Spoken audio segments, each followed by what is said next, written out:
हमारे गांव में एक लड़का तर्क शास्त्र पढ़ के आया, रुमान भैया 5 साल पढ़ा वो,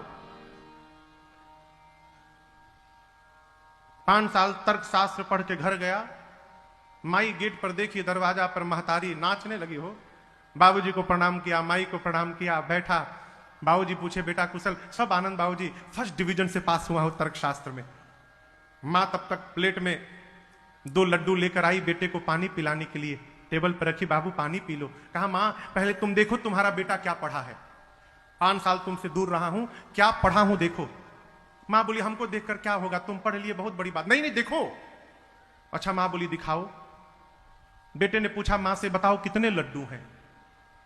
मां बोली 2 लड्डू हैं। क्यों? बेटा बोला मैं तर्क से सिद्ध कर दूंगा 3 लड्डू हैं।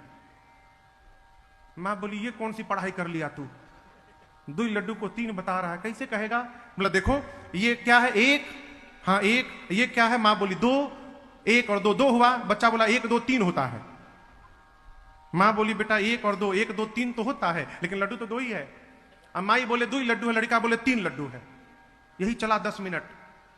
मां मानने को तैयार नहीं, 2 ही लड्डू, 3 लड्डू है, दिख रहा है 2। लड़का सोचा कि पहले बार में हार जाऊंगा तो क्या पढ़ा हूं, सब फेल हो जाऊंगा यहां पर। लड़का कह रहा है 3 लड्डू है। पिताजी बैठे थे दूर, कुर्सी लेकर आ गए। पत्नी को बोले भाग्यवान तुम गंवार हो। शाबाश बेटा शाबाश, क्या अद्भुत पढ़ाई किया है, ठीक बोला तुमने, 3 लड्डू हैं ये।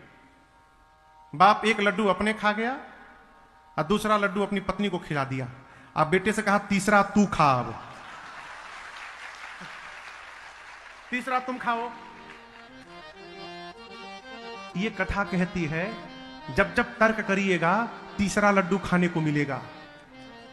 तर्क करने वाले को कुछ मिलता होता नहीं है, इसलिए तर्क ना किया जाए, विश्वास में रहा जाए।